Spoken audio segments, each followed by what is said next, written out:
Once again, when you put a show on the Road to WrestleMania in a strictly wrestling town, one way or another, it will deliver. And I know a lot of people right now are completely changing their minds, at least some of the build-up to this WrestleMania based upon what we got tonight. But that's neither here nor there. We'll get to that a little bit later. Welcome to another edition of the Monday Night Raw Popcast, exclusively here on the Popcast Network. My name is Owen. Joining me, as always, is Ashley. Chucky Ducky, Moo Moo. That's how it goes, isn't it? Close enough. Welcome, Jeremy Mills, to chat. So we got a lot to talk about tonight, and a lot of things that happened tonight. Fastlane, by and large, was pretty much a throwaway show, to say the least, with a lot of very questionable things that happened that shouldn't have. But it seems like, at least for the most part, they righted a few wrongs tonight.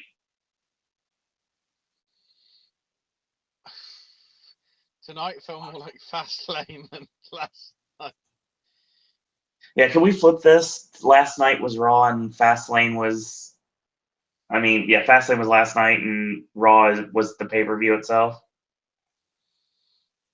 If that's the case, can the opposite happen on WrestleMania weekend? Oh, TakeOver? I want WrestleMania to be crap, and then every other show, including TakeOver, to be incredible. That very well could happen. Let Raw be fantastic. Let SmackDown be fantastic. Let Full Sail be fantastic. Let all the indies that are doing stuff around Orlando area be fantastic. Just let WrestleMania be shit. Because I think that's the way we're going on the rule of thumb. Because tomorrow looks interesting with SmackDown, even though there's not that much build-up. Right. Yeah, we're getting the Randy Orton AJ Styles match with all signs pointing to, and even Talking Smack is telling us, this is actually going to lead to AJ and Shane, and Bray and Orton will be one-on-one. So, we'll see. I mean, like I said before, on every fucking card. Well, like you said, Ashley, we might as well call this Triple Mania because it's the WrestleMania of the three-way dance. It seems to be that way. Unless Nia, wants to ruin it. Oh, she could still like find a way in next week. It's a possibility if they still want to go with that four-way, which was the... She's getting fatter by the week. Oh, God. Welcome, Timbo, to chat. Welcome, Will, to chat. Welcome, Logan, to chat. He says, Logan goes, was this Raw I was watching tonight? No, it felt like the pay-per-view. No. No, it was a substandard 3-hour edition of Superstars. Let's be honest. Oh, yes. Still hasn't got magic yet. I think, to be totally honest, they have to pull things out of their hat right now because they know that everybody, for the most part, disliked Fastlane, so they needed to deliver, especially given the fact that we're less than 4 weeks until WrestleMania and we really have to start building things. And we know the card, and people that are listening to the show know the card, but the general public don't know the card. The rate we're going, the main event is going to be for the secondary title. Yeah. Because the way it looks, by the way they're pushing it and everything, Orton versus Wyatt versus whoever. I was going to say Orton, but we'll leave that up in the air for tomorrow, even though it probably is going to be Orton. It's going to be Orton. Wyatt yeah, of course. versus whoever is not going to main event WrestleMania, despite the fact that is the WWE Championship. That is true.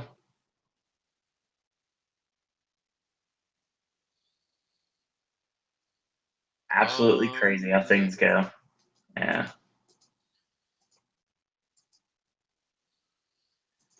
Steal a line from Excalibur. Indeed. Logan says, coming soon, Emma. Hopefully it's not for 17 weeks. Oh, trust me, it will be. It's a rib at this point. I really do believe that. Well, it's honestly getting to the point now that Raw needs people because Summer's still injured and who knows when she's coming back. Unfortunately. If Paige, who knows if she's coming back. I'm guessing because No. of the whole WWE Films thing with Paige, it's going to be at least till the end of a year, I'd have thought. Because I'm wondering if this Fighting With My Family is actually going to get a theatre release or whether it's basically going to be limited and then straight to digital. I honestly think at this point we have a chance of seeing Paige show up in Impact in 2018. No, Impact won't exist. I beg to differ, sir. I think Spike will pick it up. Ratings will still be shit, and Spike will drop them by the end of the year. And then they're Well, back. Spike has already said that they're not interested. Spike are apparently in talks with them again. For the UK market, yeah, that's where it's going to air, but not. Talks are in line in terms of getting them back on there, off Pop.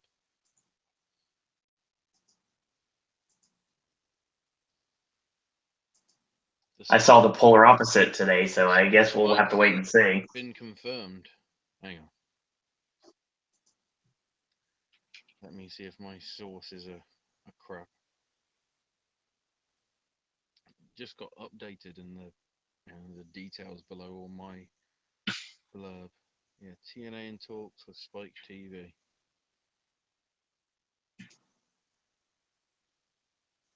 Yeah, they met with a high-ranking exec from Spike, and their new deal Right. UK wasn't the only thing they discussed. He met with Jeff Jarrett about various topics. Scott Fishman, who's apparently senior VP and exec producer, who was the guy, that got screwed over by Dixie and everything. Met with about various topics, including a US return. Because remember, Pop's deal has an option on it, I think, in the next few months. And then, of course, if they did actually go on Spike TV in America, then they wouldn't have to record anything, would they? Well, I mean, lines, because they could just say only on Spike, and it'd be true. well, this has completely changed as of just recently because the last thing I read had it the other way. But as you are saying this right now, I am noticing that is true. There, the talks are back on for Spike TV, even though it seemed like Spike TV was trying to get away from wrestling. Yeah.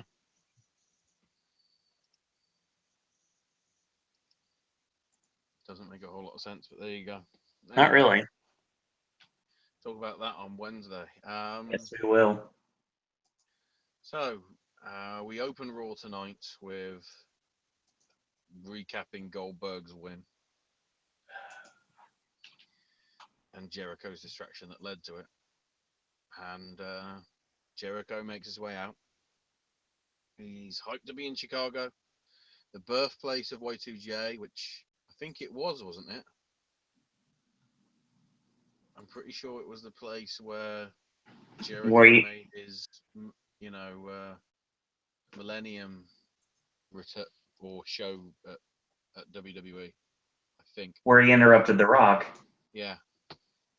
Yeah. And apparently now the resurrection of Chris Jericho. Fuck you, Gavin Stone. The box office says that is correct. So yeah, last night Yeah, he did cost Owens the Universal title, but you know what? And the thing is, the fans were booing because it's like, oh, this is this where is it where it begins. It's Chicago. Of course they're going to boo. Me for dramatic effect. Don't worry, I'll be sorting this out in a minute. Owens had it coming, after the betrayal at the Festival of Friendship. That twist of the knife, it hurt him, man. Why does he, every time he says that, he sounds like a Cheech and Chong guy? Okay, man. But he wants Kevin to come out and explain why he did what he did back then, 3 weeks ago or whatever. Here comes Kevin onto onto the stage, but gradually sort of like walks down the ramp to sort of the ringside area for all this, and says that, after what you did to me last night, Chris, I don't think I should answer. And Jericho's just like quiet, and all that, and demands an answer, and Kevin's like, all right, you want an answer? The reason I felt that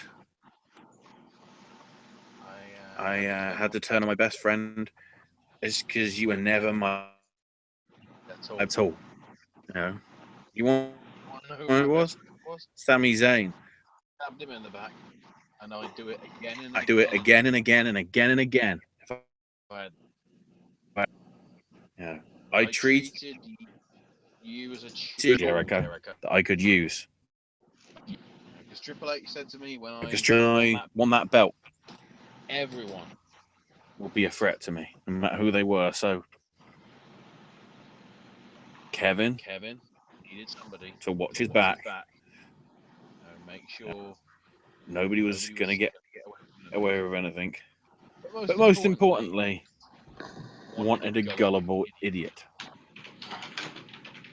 And Jericho was that man.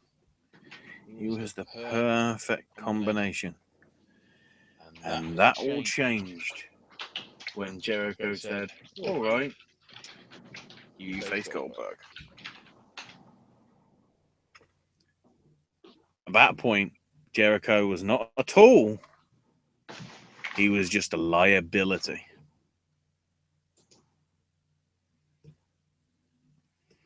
And the fact of the matter is, I would have beaten Goldberg last night if it wasn't for Jericho. And admits that, Jericho outsmarted him this one time. He only spared him at the Festival of Friendship because he wanted him to walk away. Turns out that was the biggest mistake of his career. But Jericho's career was last night and getting involved in the match. And Jericho goes, no.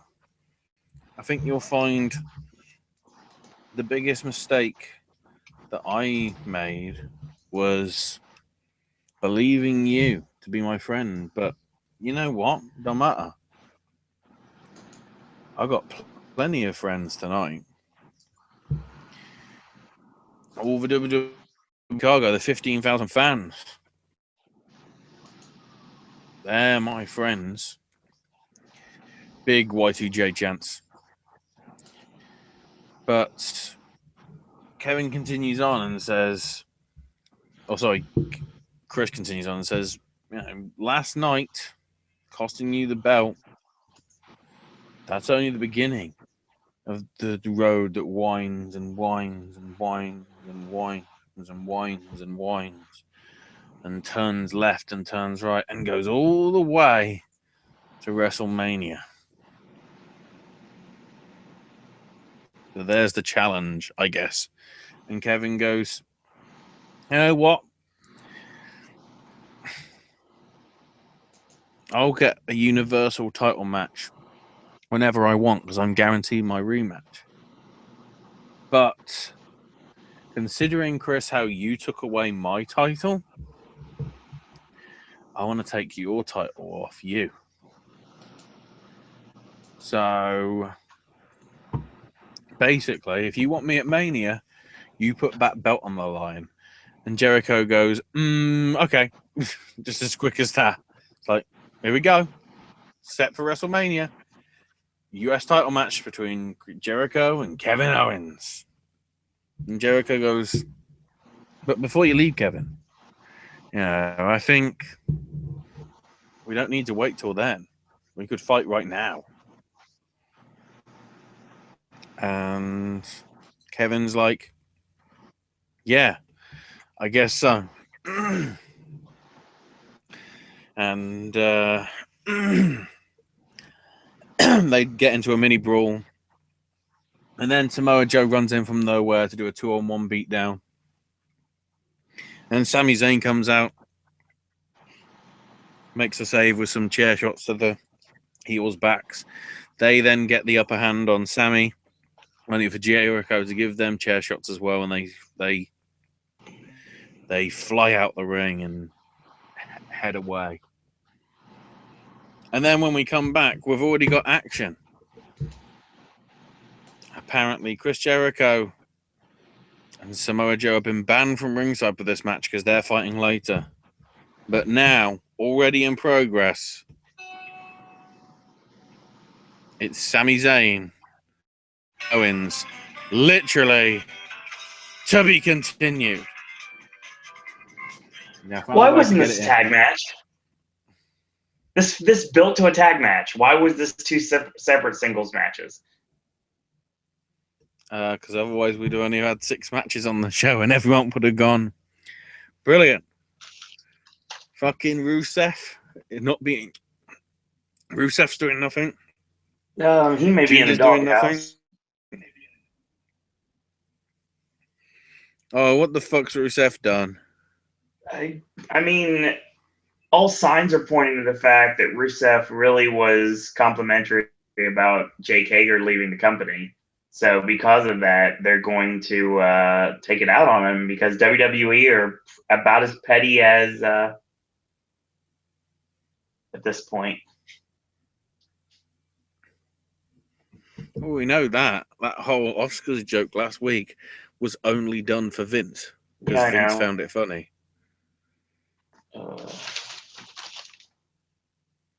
Anyway, let's get to this match. It was short, but it was very dominant performance from Owens here. They fought on the outside for a little bit. Owens gets sent into the barricade, and they actually get in the ring, and the cannonball connects. He goes for the pop-up powerbomb. Sammy counters with a drop kick. Owens goes to the outside. Referee's blocking the path. Sammy leaps over him with a tope con hilo. And he gets back in the ring. A powerbomb. He doesn't want to do anything more, so he starts pounding away. And then he picks him up, and he does the somersault leg drop to the back. Then he hits the steam breaker and finishes with a short arm pop-up powerbomb for the win. I mean, obviously, given the situation, this wasn't going to get much time. And it did exactly what it needed to do. Owens, in the actual promo before the match, basically said, I'll get my title back somewhere down the line. But right now, I'm focused on Chris Jericho. That's how we're playing this here. And we're building to this Owens-Jericho match that we've known about for the longest time. Without the title on the line, but the U.S. title is now on the line. And he needed a dominant performance, and I've said it before, if booked properly, Sami Zayn could be one of the top baby faces in the company. Got a huge reaction from the Chicago crowd, of course. No surprise there.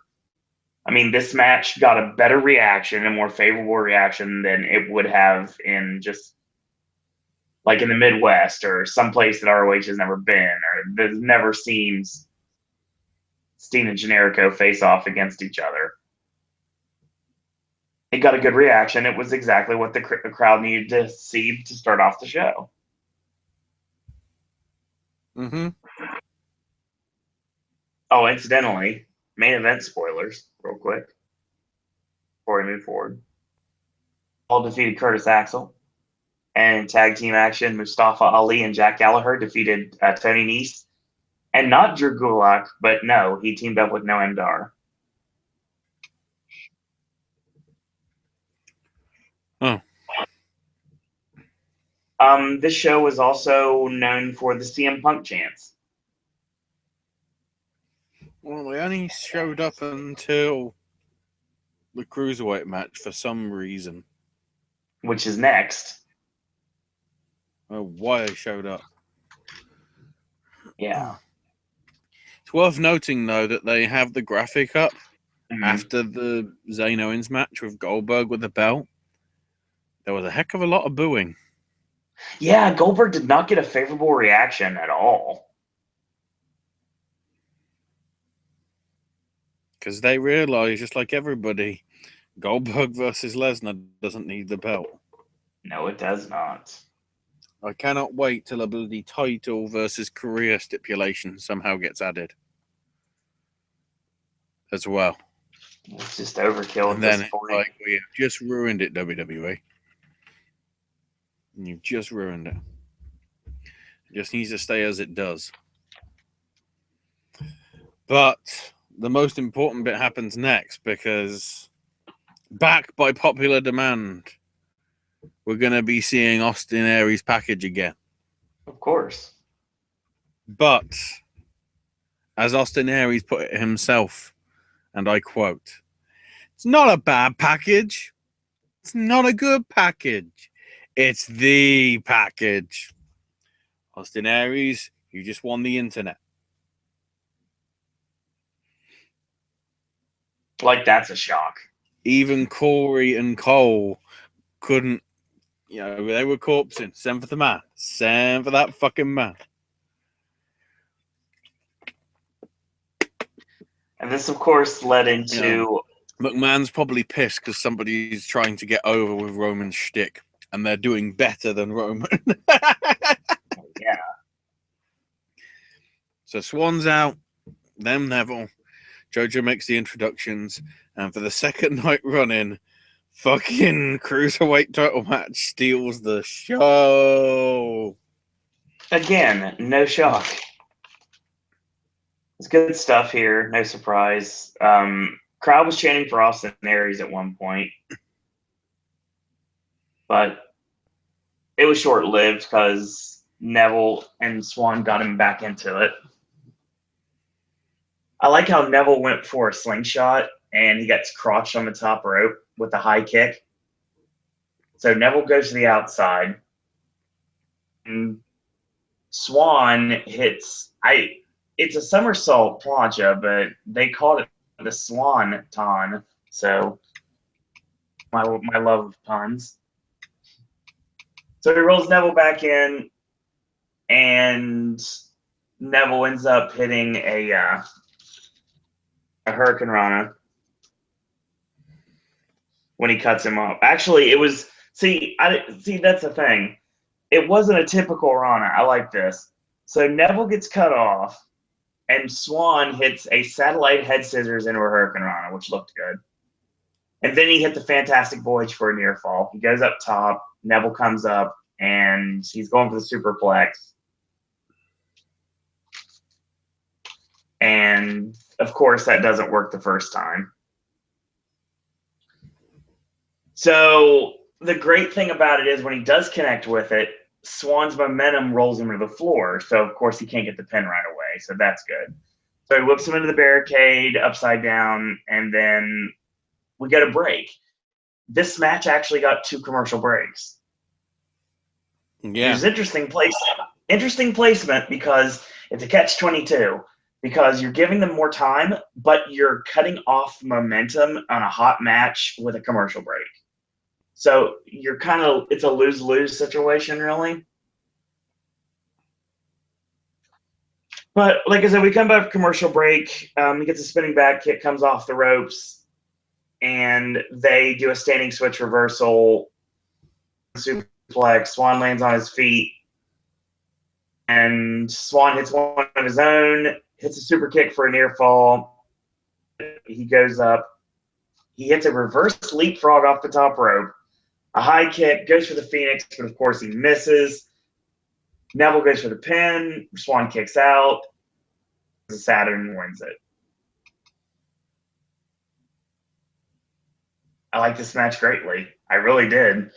I like the story this match told. Yeah. And then the best was yet to come, of course, because Austin Aries is in the ring afterwards.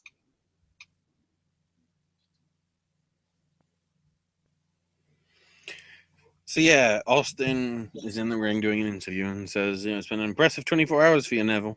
How does it feel to be on top of the mountain? Crowd are doing Austin Aries chants as if they want it to happen. And Neville says, I've done exactly what I said I'd do, proving all those doubters wrong. I've laid waste to all the pretenders, and there's no one left that can hold a candle to me. And he goes, Aries goes, I just want you to clarify that you say that no one is left to, take you on. And the Aries chant start again, and Neville's like, I can't believe you think that you're on my level, Aries. Just leave so you can keep making smart jokes at the commentary desk and I can reign in the ring, or else that orbital bone of yours will get smashed again. And Neville just takes his glasses off, not impressed, and says, look, I'm just doing my job. I'm just doing my job, nothing else.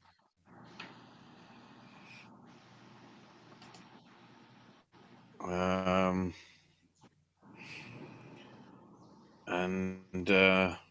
he just says, okay, just one more question. Well, it's not really a question. It's a statement. And smacks the mic right in Neville's face. Beats down on him. Neville flees. Aries is back, bitches. And it's happening. I hope. I goddamn hope. Aries and Neville was happening at Mania. Oh, it certainly is.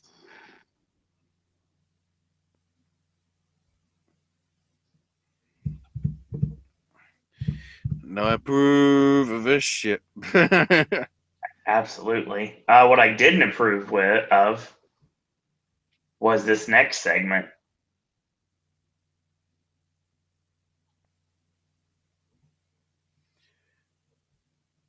Enzo and Cass talking backstage.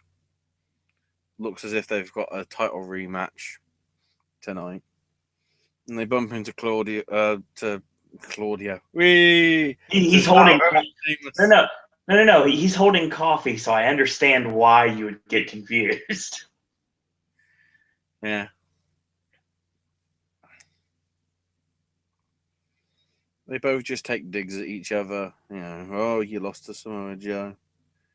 You're an incompetent tag team. Blah, blah, blah, blah, blah, blah, blah, blah, blah, blah, blah, blah, blah, blah. And then it got worse because Goldberg showed up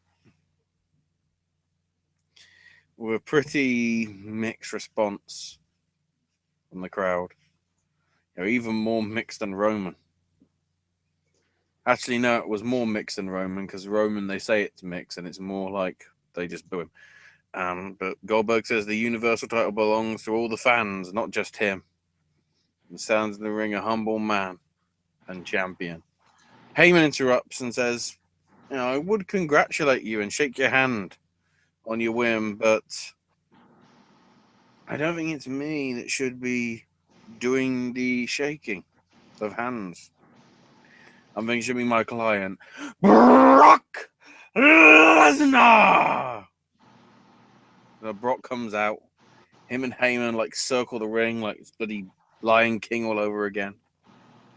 Climbs in, the two go face to face, and Heyman says, Brock wanted to shake your hand and congratulate you. Mm-hmm. But there is one thing. There is a person that is more satisfied with winning the belt than you, Goldberg. And that's my client. Brock's proven Brock basically can see now that Goldberg has proven himself to be a conqueror. But come April the 2nd, one will leave as a winner and the other will walk out as a loser. And then Heyman goes, with respect, I don't predict things, Bill. I give everybody spoilers. And the spoiler is that come WrestleMania Sunday, there will be a new WWE Universal Champion in Brock Lesnar. And Goldberg will simply be Brock's bitch. And Lesnar just picks Goldberg up after I guess they shake hands, sort of.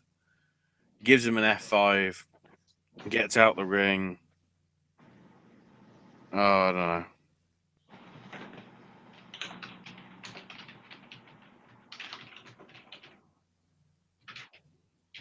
Oh, that's interesting. How's that? Somebody on Reddit says Lesnar and Goldberg should be a bra and panties match. I agree. Oh boy.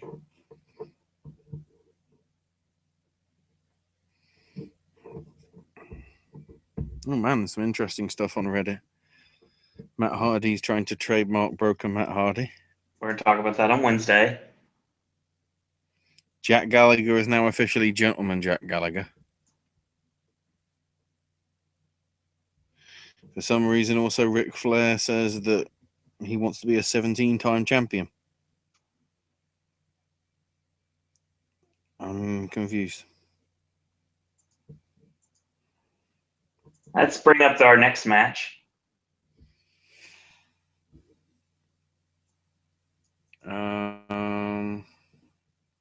Well, no, because Cena's hosting the Nickelodeon Kids Awards on Saturday.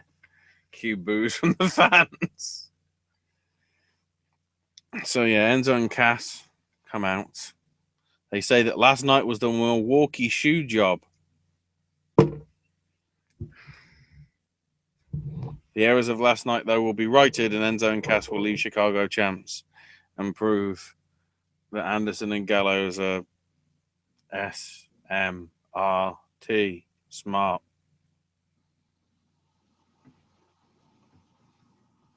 So then we've got Enzo and Cass versus the Good Brothers. Apparently.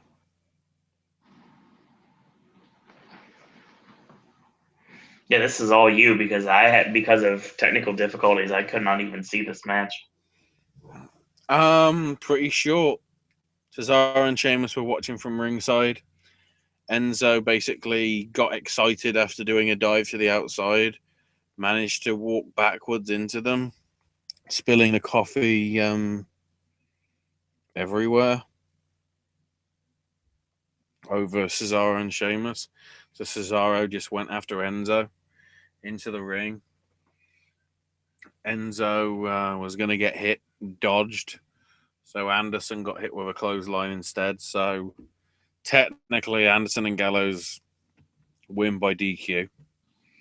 Then afterwards, all six men are brawling each other, taking each other out. But then it culminates with Enzo basically on Cesaro's back and shoulders, trying to take out Cesaro, possibly with a sleeper, who knows. But Sheamus brogue kicks Enzo off the top of Cesaro,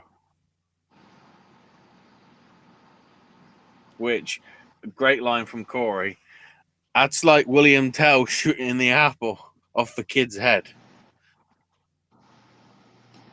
Which to some extent, but yeah, Sheamus and Cesaro stand tall. Thank fucking God.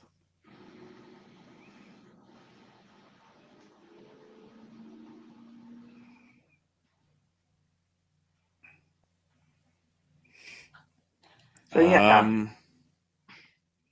And then the most important bit, we get the package for Rick Rude. Monsieur Rude's going in the Hall of Fame. I am so happy about this. Long, long overdue. It's another one off the bucket list, if you will. My God, yes. And with my original list of favorite wrestlers of all time, there's only one name left on that, and that's my namesake, obviously. So hopefully he'll get to go into the Hall of Fame down the line somewhere.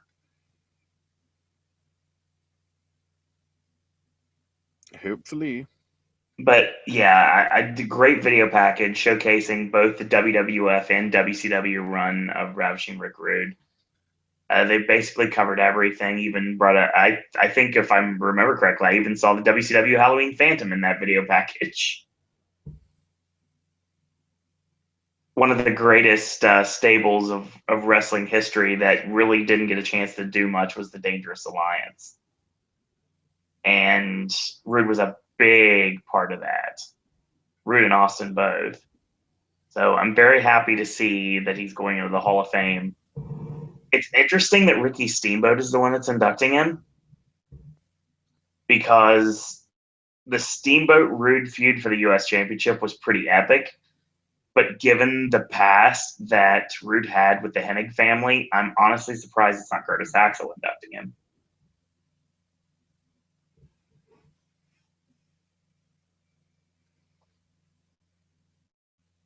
Because most of Rude's history making storylines are with people that are no longer with us.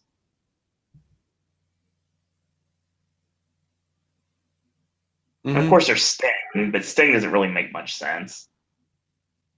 I'd say Heenan if he was physically able to do it.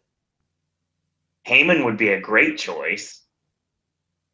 I mean, there's a lot of people that have connection to Rude that definitely could put him in the Hall of Fame, but Steamboat's not a bad one. I don't have an issue with it. I just think it should be Joe Hennig.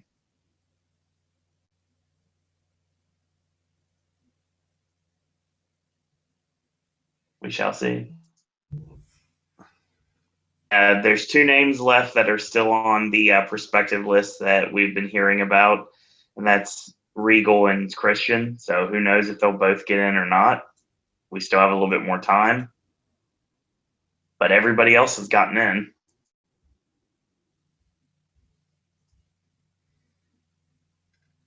Seems so.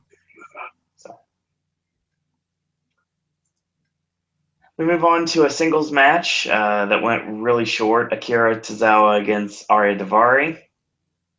Ha! Yeah, he's yelling now. He is Matt Tremont. Pretty much. Yeah, Tozawa's like 95% of the offense. Tozawa wins just out of nowhere with a German suplex pin. Yeah. Then afterwards, wants Brian Kendrick for a face-to-face fight. And Kendrick goes, okay, I'll consider it. I'll give you your answer tomorrow on 205 Live. But it's now time for lesson number 5. Be careful what you wish for. Does that mean the 4 Horsemen's coming? We're having a party tonight in Greensville. Oh boy. Because the Horsemen are back. Does that mean Ric Flair's returning? What? It sounds interesting.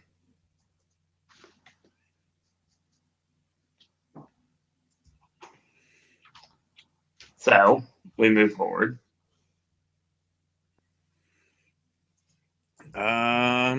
New Day time. New Day with their bike that represents the universe and their ice cream dreams. Apparently, they can now host a load of events now. And tonight, they're hosting their feet kicking the butt of the Shining Stars. After 90 seconds, that was correct. Because New Day won with a midnight hour in practically a squash match. I will say one thing about this match.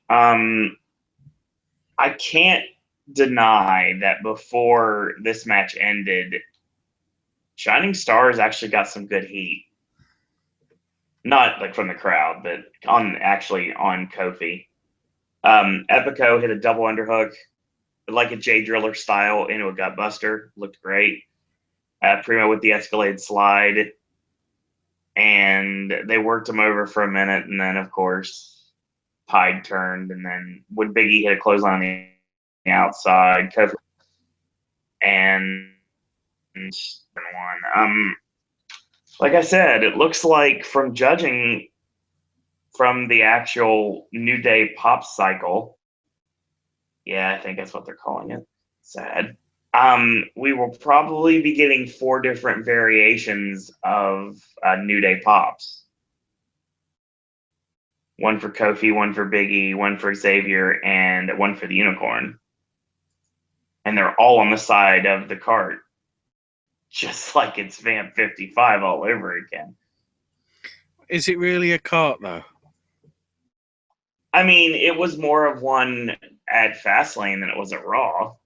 It looks more like a chest freezer that's been stuck on a fucking bike.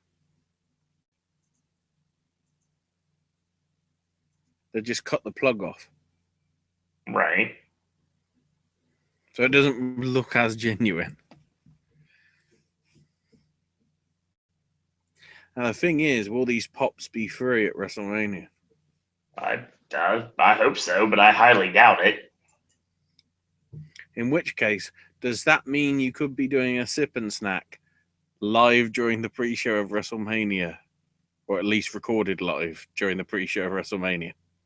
It is a very distinct possibility at this point. Yeah! We're hijacking fucking WrestleMania, people! Woo! I will say right now, with the way the timing is, I would not be shocked if our WrestleMania podcast has to be on Monday in the afternoon before Raw. Wow, really?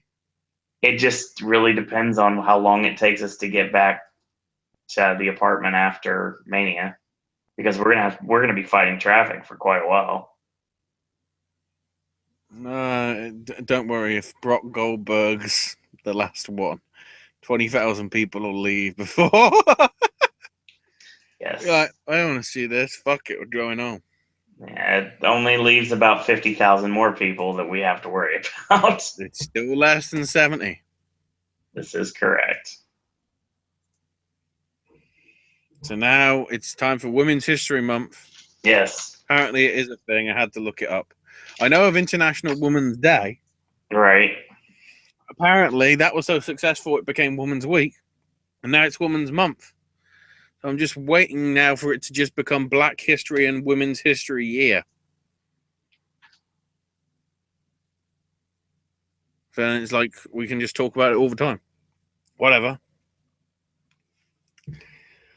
They highlight Trish and Lita. Because, you know, they actually had careers. Unlike everybody that's currently on the roster now. Thanks to creative. So Bayley's talking next, which means Mick Foley's in the ring and introduces Bayley. And the commentators recap, you know, Bayley's win, Charlotte's loss, and Sasha Banks's interference / help / whatever. And Foley congratulates her, and Bayley's like, I don't feel I can call myself a champion after, you know, what happened last night. You know, Charlotte dismissed Dana, and she came out all by myself, and Sasha came out and did what she did. 12 months ago, when she was at WrestleMania 32, she was in the crowd. Lita was in the and unveiled that new women's championship. But tonight, being champion 12 months on, doesn't feel right. And Foley says, don't worry. You're going to WrestleMania no matter what. But now we've got to determine your opponent. But then Sasha comes out and says, look, we've always wanted to tear the house down together, so how about you and me? And of course, Foley's like, well, I like the sound of it, but let's see what the fans think. Cue Daniel Bryan, yes chance. So then here comes Charlotte and Dana, and Charlotte says, wow, the conspiracy's been revealed.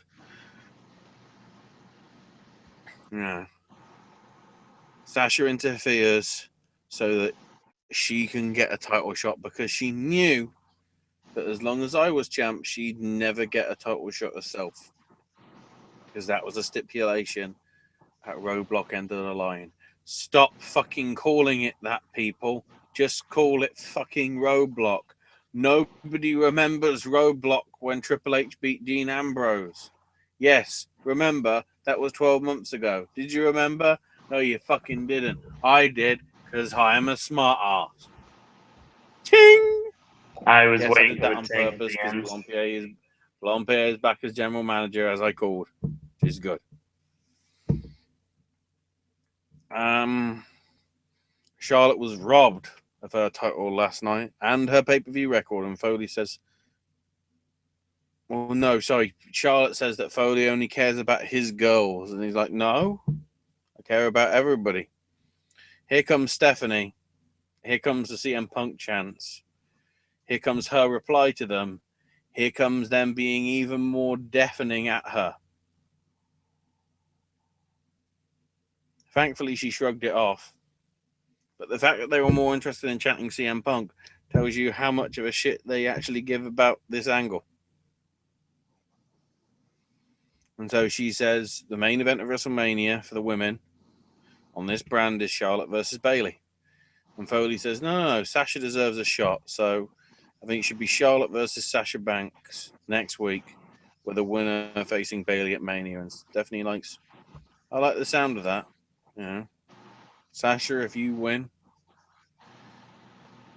you'll get added to the Raw Women's title match at Mania. But let's find out who you really are. So, because tonight, you're going one-on-one with Bayley. And that match is happening now, which means after the commercial break. After the WrestleMania moment, showcasing WrestleMania 1. Snickers, giving you WrestleMania moments, because when you get to WrestleMania 33, you'll realize the other 32 WrestleManias were better. Yes, even last year's shit.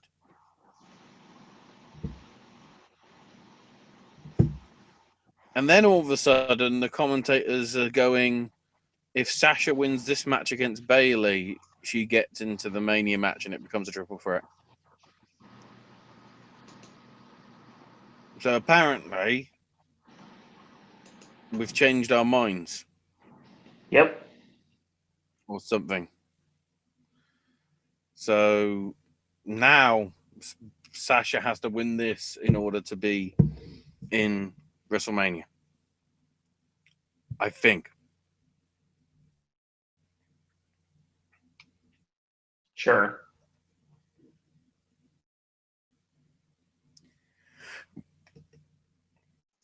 I mean, they had a decent match. They gave it a little bit of time.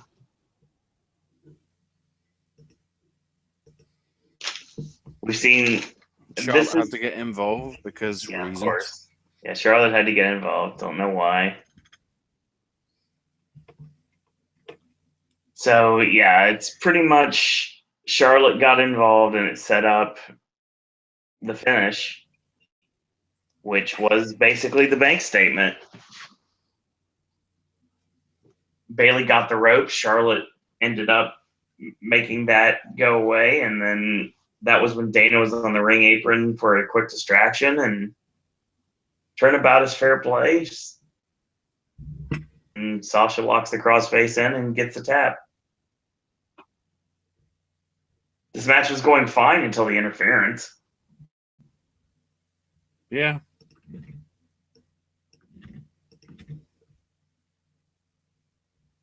Solid stuff, though, before the interference. And, of course, to get her heat back, which she's not even in the match, Charlotte hits the big boot on both Sasha and Bayley and lays them both out and raises the championship in the air. Because, you know, symbolism. Reasons. Yeah, of course.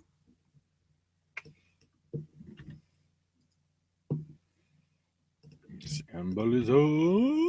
Maximum sauce. So then we get Roman in the back with his red laser tag vest. Fucking Charlie. She isn't dead. Charlie will never die because Charlie Mania lives forever, brother. Don't know why I said that. Basically asks, what do you think Braun Strowman wants with you? And he's like, I don't care. If he wants to face me, I'm in the back. Find me. Okay. So then we get a video package starting off with a recap of Seth's interview and the promo Triple H, but then transitions into Seth's rehab at the Performance Center. No sign of a certain Balor, which means he's coming this weekend, bitches. Please tell me he's going to be at Madison Square Garden. So now we got Cole interviewing Triple H via satellite, in inverted commas, the size of Vince McMahon's ego, which is pretty fucking big. And he commends all the medical staff at the performance. Seth listens to their advice of not going to WrestleMania. Seth, he's nothing but a liar. Seth says, "Oh, he's the man," but the one that's saying that he's the nicknames that I've had, King of Kings, Cerebral Assassin, the game. I didn't make them up for me. Other people gave me them. They gave me that acknowledgement. I think that proves that I'm the man around here, not Seth. And once again reiterates, if Rollins decides to challenge him, it'll be the last thing that Seth will ever do in a WWE ring. Speaking of the last thing they'll ever do in a WWE ring, we've now got an Emma makeover. She's going back to RoboCop style entrance. Sexy evil Emma from NXT. Why the fuck they tried to repackage her as Emmalina? They literally could have just built her up as Emma and actually had her debut and be a credible fourth person in the match that isn't Nia Jax. Completely agreed. But, good fucking luck. Main event, as it turns out. Mojo taking on Chris Jericho. I mean, you really got a taste what this match is going to be like when they give it actually time. But, I mean, for the most part, you get pretty much what you would expect from this match. Joe's a senton, and Jericho counters in a pinning predicament. He goes to the walls. Joe fights out of it, and Joe flips him out. Jericho hits a step-up Itsugiri kick. Joe gets knocked to the outside, and Jericho makes a cardinal mistake, and he gets locked to the Coquina clutch. Joe chokes him out, gets in the ring at the count of 10, and wins. And to get his heat back afterwards, Jericho hits the code breaker. All right. I want this 6-man tag. And I've been saying the 6-man tag for a while. Owens, Joe, and Triple H against Jericho, Sami Zayn, and Finn Balor. And I think that may be something we're getting soon. Because it just makes sense. Do I want to see more of Joe and Jericho? Absolutely. I mean, like I said, this was just to whet the appetite. That's all it was. It served its purpose quite well.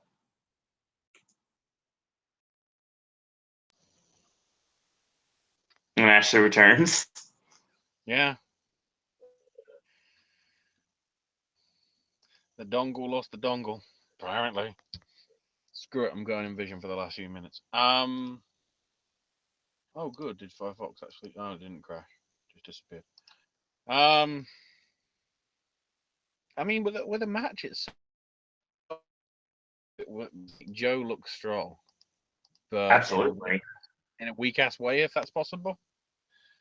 Basically, just taking a cheap sort of count out victory. He choked Jericho out.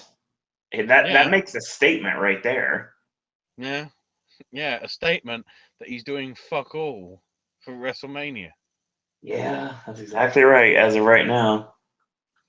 He's in new programs, unless, of course, I'm thinking now we might be getting Joe versus Balor. You mean the idea that I brought up months ago? Yeah, we might be getting an NXT match on getting an NXT match on Raw. Be happy. I wouldn't have an issue with that. No, I'm saying to everybody else. Right. We're trying to put matches on the card that people won't go. God, not this shit again. Hey, is Disney still open? It's down the road. I don't know. Would it be at 10 o'clock at night? In the month of April? Most likely not. It'll probably be a theatre showing Ghost in the Shell. Just watch that instead. Probably. There's an indie show I'm sure you probably could watch. On WrestleMania Sunday, no. Nobody's actually that stupid, it seems, to actually go head to head with it, from what I remember. I have to go to my Twitter. Because I know I retweeted it on my account, the actual post from somebody that. Oh shit, we're making PWG match announcements? You bastards! Wednesday, Ashley. I know. Sunday, let me have a look. Magic Kingdom is open till 10 p.m. So yeah, if you want to, if you're bored, just go to Magic Kingdom. The only shows that are happening on Sunday, other than WWE stuff, is the Ringside with Jim Ross thing in the afternoon of Mania. Interestingly, apparently they're letting people in for Mania from 5:30. Yes, I know, and we're going to be there a lot earlier than that to prevent what happened last year from happening to me. That's an interesting turnaround, considering the first match is probably going to be within the half hour with nobody there. Ugh. Yeah, the only other shows are the Ringside with Jim Ross and the Broken Tailgate Party with the ACW and FIP shows. That's it. Everything else is www.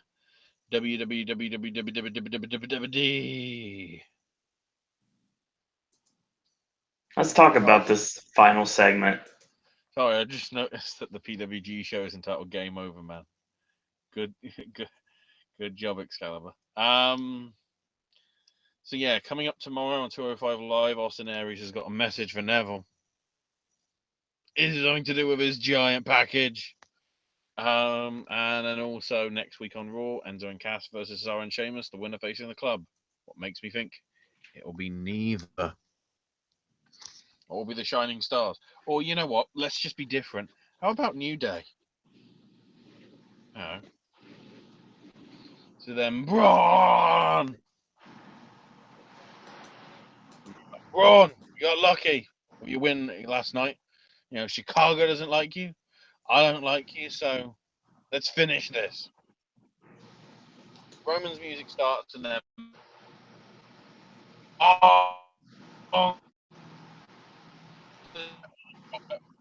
but I don't think it was because it sort of made sense. Undertaker comes out, makes his slow, plodding entrance. And they stare each other down, Taker and Braun. And Braun just gradually steps back and walks out of the ring area, through the side entrance where the timekeeper is over. And Undertaker's music starts. And then here comes Roman music. And Reigns comes down the ramp very slowly gets into the ring slowly. All the time just staring at Undertaker. And goes, I don't think you heard properly. Braun called me out, not you, Undertaker. It's my yard now. It's like, well, there we go. It's happening then. So Undertaker just stares. I don't think he even smirks or anything. He just stares at him. Looks up to the WrestleMania sign. Grabs Roman by the throat and chokeslams him. And Undertaker leaves. The great thing is, fucking Roman's being a complete and utter dick, and not in a good way. Did you notice Roman's reaction as Undertaker was leaving? He was like, That is overselling to the point of Shawn Michaels versus Hulk Hogan SummerSlam 2005 selling. I'm telling you, I'm sticking with this. Roman, I think, actually is trying to hinder this fucking match for real. This is WrestleMania 12 all over again. This is Undertaker versus Diesel. That's exactly how this is going to play out. This is Roman shooting on Undertaker, basically wanting to retire, or should have retired years ago. Just like, when Michaels was in his prime and Hulk Hogan didn't want to do what he wanted to do. Because I honestly think if they put Roman over, despite the match, I think people will be trying to run in from the crowd that will try and have, Stanley knives or something. Somebody's going to get legitimately hurt. I wouldn't be surprised if Roman wins. There is an actual fucking riot in Orlando. I don't think he's going to win. I think him losing to The Undertaker is exactly what's going to push him over the edge. And on Raw, he'll finally turn full-fledged heel. I've just got a feeling he's going to win.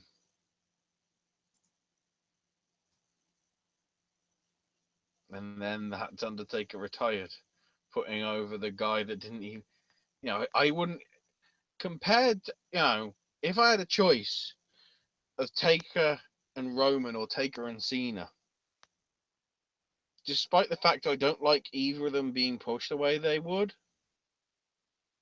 I'd have more respect for a Cena versus Undertaker match than I would for a Reigns Undertaker match.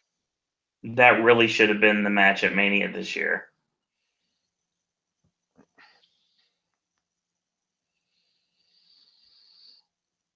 Who knows? But, yeah.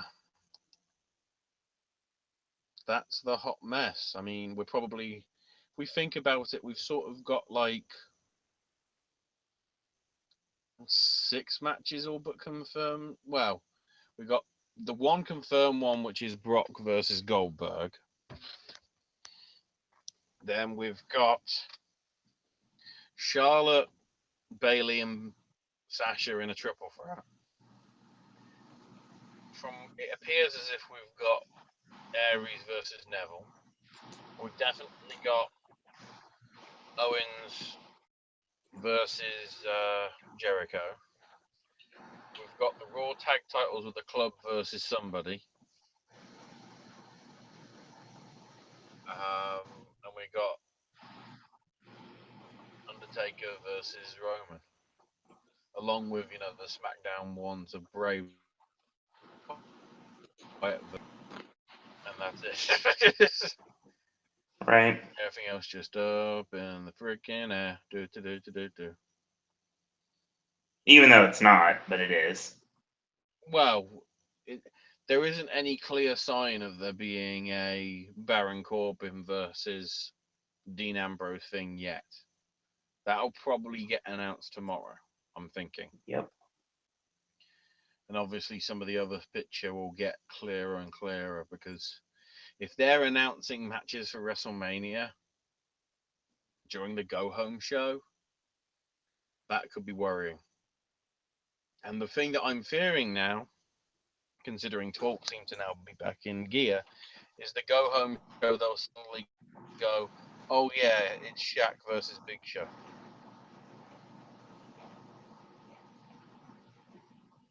Because in all essence, Shaq versus Big Show should have had the build up of Lawrence Taylor versus Bam Bam.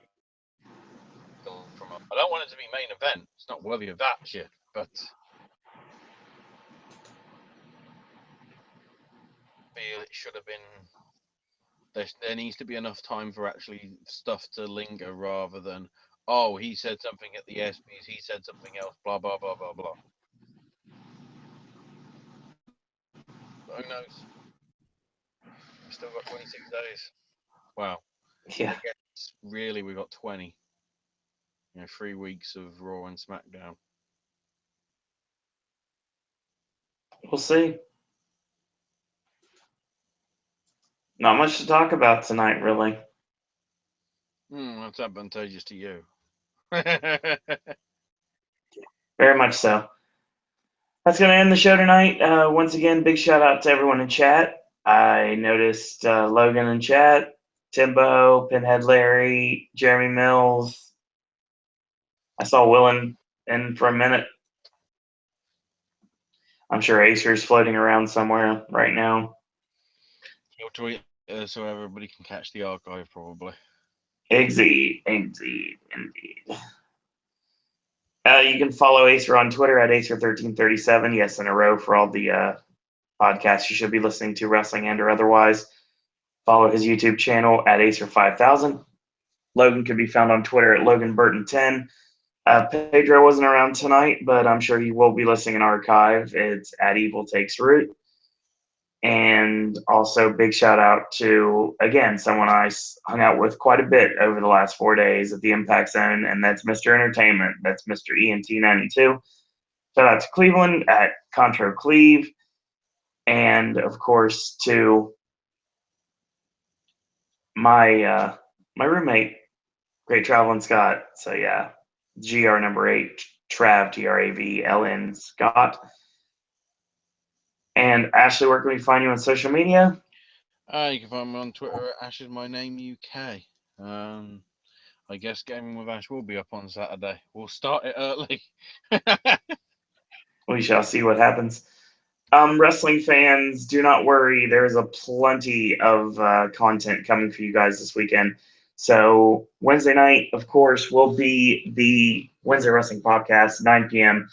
Talk about all things SmackDown Live, 205 Live. We'll be talking Ring of Honor. There's a lot of stuff going on in Ring of Honor. All the things going on for Impact. We're going to talk New Japan Pro Wrestling, and we're going to talk What Culture Pro Wrestling. We're going to talk about the Indies. We're going to talk about Japan. There's a bunch of stuff we're going to be discussing on the show on Wednesday. Thursday, Sip and Snack is back. Friday, AJ's movie reviews, of course, moves to Sunday, so now it's going to be Versus. Also be the Ring of Honor 15th anniversary podcast, which will go live exactly after the show is over. It's going to be a late one, folks, so get ready for that one. That'll probably be an archive show, most likely. But we'll still be live for anybody that is up that late or that early, depending on where you are in the world. Gaming with Ash will return. Sunday will be AJ's movie reviews. Tentatively, if it's not AJ's movie reviews, that may be where Gaming with Ash goes up. I guess we'll see what happens. And then back here next Monday night after Raw for the Raw Popcast. So follow along on Twitter with the Popcast Network, at Popcast Network. Check out my Twitter if you'd like at Suro and Disney. We also have merch available at Zazzle, new stuff coming soon. We have a Patreon available, and we also have a Facebook fan page, all available at Popcast Network. So in the meantime, I want to thank you guys and girls out there for watching. And until tomorrow, boys and girls, that's all we got to say about that. Oh, shucky ducky, cluck cluck.